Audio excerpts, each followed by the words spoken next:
Shields up, Iron Breakers. Rurikhan here coming at you with another video, and today I would like to give you guys my thoughts on the maximum difficulty setting for God of War. Now, as you guys may or may not be aware, when I personally started playing through the game, I started on the Give Me a Challenge difficulty. Now, there's 4 difficulty settings in which you can experience God of War. The very first one is Give Me a Story, which is pretty much easy mode. Then we have Give Me a Balanced Experience, which is normal mode, and I've heard from some people that actually gets quite a bit challenging. And then there is Give Me a Challenge, which was the one that I played through, which I consider to be somewhat hard and challenging, but at the same time still pretty much doable. And then we have Give Me God of War, which when I first tested it out, because I did a video where I tested out all of the different difficulties in God of War just for people to get an idea of what difficulty they might want it to go through. And when I tested that, I figured, Give Me a Challenge seems like it provides me with the right amount of challenge while still allowing me to progress at a reasonable pace. Whereas Give Me God of War, I kind of fear that I might get stuck on a certain wall or something. Maybe a certain enemy might kick my ass and maybe I'll be stuck there for a long time. And I didn't want it to experience that in my very first playthrough of the game. However, after I finished the game, and let me tell you, I greatly appreciated every single moment that I've spent with God of War because the game is friggin' fantastic. I've talked at length about that. There's multiple God of War videos in my channel talking about the whole experience.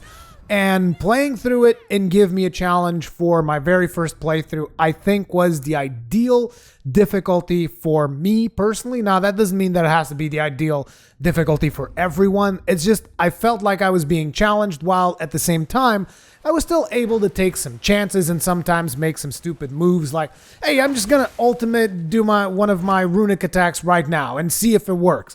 Maybe it works, maybe it doesn't. And if it worked, it was great. If it didn't work, at least I wasn't gonna get one shot. So, Give Me a Challenge felt all right for a first playthrough. But once I finished the game, I enjoyed it so much that I was like, you know what? I want to boot the game back up and I want to give it a shot in the maximum difficulty setting. As a matter of fact, I even live streamed the beginning of that particular playthrough, but I ended up choosing not to do it because I figured, how entertaining is it for people to see me just throw my axe a bunch of times? Because in some of the earlier fights, you do have to rely quite a bit on the axe throw.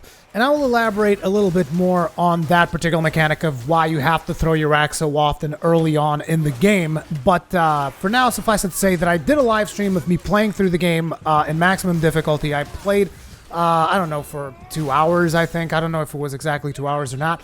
And then I was just like, you know what? I feel like I should do the rest by myself because it's not being very entertaining for my audience, in my opinion. Then again, my audience does love to watch me die, so maybe they were being entertained. But it wasn't being as entertaining for me because I was also focused on entertaining an audience while I was doing this very challenging thing. And so I was like, you know what? I want to just experience this by myself. So anyway, I started playing through it. I continued playing through it. And meanwhile, I was also going back and watching some of the YouTube videos that I missed out on because I didn't want to watch any God of War videos on account of the fact that I wanted to avoid being spoiled as much as possible. So as I go back and I watch some of these YouTube videos, I came across quite a few people that were trying to play through the game in maximum difficulty, and in my personal interpretation of their videos, they were not having a lot of fun. Not only they were not having a lot of fun, they were also pretty much complaining throughout most of the experience, which made me a little bit confused because I was like, well, I mean, if you're not enjoying yourself, why are you playing this game in maximum difficulty? Are you trying to prove a point? Are you trying to do it for bragging rights? Because, the way I see it, I play video games to have fun. If a video game feels to me like it is too hard, I'm going to be like, okay, well, maybe it's not for me. Maybe it's too hard for me. And I'm okay with that. Some people apparently are not okay with that. They're like, no, I should be able to play this game in maximum difficulty because it's a video game, and I'm extremely good at video games, and I need to do it. And I think that, for starters, let me just go out and say it, this is a terrible way to look at things, at least, again, in my personal opinion, is like, look, if something is too hard and you're not having fun, then at that point, do you really want to continue? Do you really want to push it to the point where you're not only going to be having fun, you're potentially burning yourself out to the experience? Is it really worth it? In my opinion, it's not. So I thought that maybe these people should have toned down the difficulty. They could still have fun, Because one of the key things for me enjoying this difficulty is that I'm no longer concerned about progressing because I've already finished the game. I've already seen the stuff. So the concern of progression is no longer there. So therefore, I actually think that I play better because I'm not concerned with that progression. Whereas I think that if I was concerned with progression, I would be getting frustrated. I'd be thinking like, oh my God, I can't even kill this boss. I'm never going to finish this game in this difficulty. You get that frustration going and it really starts burning you out through the whole experience. And now an interesting point is that as I was going through these videos, I was like, okay, so let me see if I can find out why they are playing in this difficulty to begin with. Like, why would you put yourself through that if you're not having fun with it? And it seemed, at least on a couple of these examples, it seemed that people were convinced that because they've played through Dark Souls, or they've played through Bloodborne, or another Souls-like game, they were convinced that like, no, I've played this Souls game, and this is the real hard stuff. So this game should feel easy. This is the mentality that a lot of people have. And I didn't even want to bring up Dark Souls when I was talking about the difficulty of God of War, because I think these are two completely unrelated things. These two games have nothing to do with each other, despite the fact that there's a bunch of people out there saying, God, the new God of War is the Dark Souls of God of War. Which, let's face it, that's fucking ridiculous, people. Get your heads out of your asses already, please! But anyway, continuing onwards. Here's the thing. And here's the thing that I think a lot of people still haven't understood. And I'm not talking to you guys like the usual Iron Breakers that come to my channel. I'm talking about other people that maybe, don't know how to recognize this simple fact. But Dark Souls, the base version of Dark Souls, regular mode Dark Souls, is not hard. And I'm not saying this as in to be arrogant or something like that. The game itself is quite simply not hard. The game is challenging, and the game has some mechanics that could be better explained. But the game itself, once you understand the mechanics of Dark Souls, and I'm talking about either it's Dark Souls 1, Dark Souls 2, Dark Souls 3, Bloodborne, Demon Souls, any Souls game, once you understand the mechanics, once you understand the patterns of the bosses, these are not hard games, okay? Don't ever think like that. Don't ever think like, oh man, I've played through Dark Souls. I can do whatever I want. And by the way, I'm saying this from the position of someone who once thought like that, okay? So don't make my mistake, because once I thought like that, I was like, dude, come on. I beat Demon Souls, I beat Dark Souls, I can play any game in any difficulty. And interestingly enough, it was also with a God of War game. It was with God of War Ascension, because I was like, dude, come on, I played Dark Souls. I can play God of War Ascension maximum difficulty. And boy, did I learn that that is not the case, because Dark Souls is not hard, okay? But now, getting back to the God of War maximum difficulty setting. So for starters, people don't play through a Souls game and then just think, oh, I can play any other game in maximum difficulty, because that's not going to go well for you. But having said that, like, look, in the maximum difficulty of God of War, the thing that happens is enemies have tons of hit points, okay? It is going to be very hard for you if you're in an encounter with, say, like 3 or 4 enemies. It is going to be very hard for you to just rush one enemy down. Unless you have ridiculous gear. If you're over leveled for that particular encounter, then sure. But if not, then it's going to be very hard for you to just rush somebody down. So you're going to always have tons and tons of patience, okay? Every single encounter, and I'm talking about just about every fight, when you are playing in the maximum difficulty, is a fight about patience, okay? It's a fight about studying which enemy is the most dangerous enemy in this particular encounter. Which one do I need to take out first? Can I position myself to take out that enemy first? Are the other enemies an even bigger threat? It's about threat analysis, okay? You want to analyze and you want to deconstruct every single enemy. Now, having said that, if you can, which you can't always, but if you can, take out one enemy at a time, that is your best approach for the maximum difficulty. Why? Because if you slightly damage an enemy, in God of War mode, in a little bit, that particular enemy is going to ascend. He's going to become like elite. He's basically, his eyes are going to start glowing. You're not going to be able to stagger him as easy. You're not going to be able to control him as easy because whenever you are fighting a regular enemy, you can throw the axe at his legs. He's going to fall down. You can throw the axe at his face to a lot of enemies, and they will actually freeze in place. You can do all of these different things. You can stagger them. You can push them against walls. You can do a lot of stuff. Whereas if they ascend and if their eyes start glowing, they're going to limit your options. You're not going to be able to freeze them anymore. You're not going to be able to trip them anymore. They're going to have an increased defense. They're going to deal more damage. You're not going to be able to stagger them. There's just like all of these disadvantages of letting them ascend. So therefore, if you can take out enemies one at a time, go for it. If you cannot take your enemies one at a time and you're actually spreading your damage throughout, which happens to me most of the time, what you want to do is you want to distance yourself. You want to distance yourself. You want to continuously know where every enemy is and just like avoid getting flanked, avoid having enemies come up behind you. Always be aware of where you are. Always try running through the battlefield because you can basically run past enemies, and a lot of times they won't be able to hit you if you aim your runs appropriately, okay?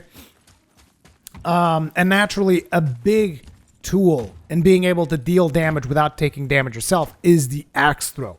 Like I mentioned, particularly at the start of the game. And why at the start of the game and not as much later down the line? Because later down the line, you can start relying on your runic attacks. Now, your runic attacks, depending on which attacks you choose to use, you're going to be able to inflict damage. You're going to be able to do some light CC. You're going to be able to be invulnerable if you're using at least the bear charge attack or whatever. You're going to be invulnerable, and you're going to be able to use that whenever they have one of those unblockable attacks coming your way. So basically, the use of your runic attacks gives you a lot more options. Also, when you begin upgrading Atreus and he gets the upgraded arrows, I'm not going to get into too much detail about that in order to avoid spoilers, but as he gets the more upgraded arrows and stuff, you also get more options with that. Always upgrade Atreus' skill tree. I cannot stress this enough. Atreus is just as important as Kratos. I know that some people might go in there and they might have that mentality of like, no, dude, I just want to play Kratos. I don't want to worry about this min-maxing with Atreus. Guys, trust me, Atreus is such a badass when it comes to dishing out damage, when it comes to dishing out stunning, when it comes to even just using his runic summons. It is insane how much control Atreus brings to the battlefield, so please upgrade Atreus' skill tree. But anyway, as I was saying, the reason why the axe throw attacks are so important early on is because you don't have runic attacks. You don't have runic attacks. Atreus is extremely weak at the start of the game. He does not have that many things that he actually does for you in the battlefield. So you should, in my opinion, really familiarize yourself with throwing the axe for the very first fights. At least for the very first fights, you're going to need them. And it's going to, a lot of times it might even feel like you're cheesing through some of those fights because you're basically going to be dodging, throwing the axe, dodging, throwing the axe, and just like spam throwing the axe, you know? But that's okay, because that in my opinion is something that you just need to do to get through those early fights. I mean, if you can do like perfect parries for every single attack, like if you're on that level, then sure, go for it. Go for those perfect parries, go for the melee hits. But if you cannot land a parry on every single attack that is being thrown at you, rely on the axe throw. It is worth it. And also remember something. And this is something that, in my opinion, the game doesn't really do a good job of explaining, which is there are two types of axe throws, okay? You can throw the axe with R1 and you can throw the axe with R2, and these are two very different things. So throwing the axe with R2 will deal more damage, but your axe usually gets stuck on your target or it will hit your target and then fall down. Throwing the axe with R1, your axe kind of goes through your target. Why is this important? Because there is a skill that you'll be able to get, which is like critical throw or something. I don't remember what the exact name of it is. But basically, if you throw your axe at the head of an enemy, and then you press triangle at the correct time, the axe returns, and you get like a buff to your next attack. Okay? This is very important because basically you can be throwing your axe, calling it back, and then dealing an AoE burst damage onto your enemies, whether that is by melee hitting them or throwing the axe again. Not only is that really satisfying and it kind of streamlines the whole axe throwing process, but it's just an alternate way of just like, oh, I just want to do L2, R2, L2, R2. You know, it's like use the R1 throw, test it out, and you will see that that is a little bit more of a viable option in those early fights.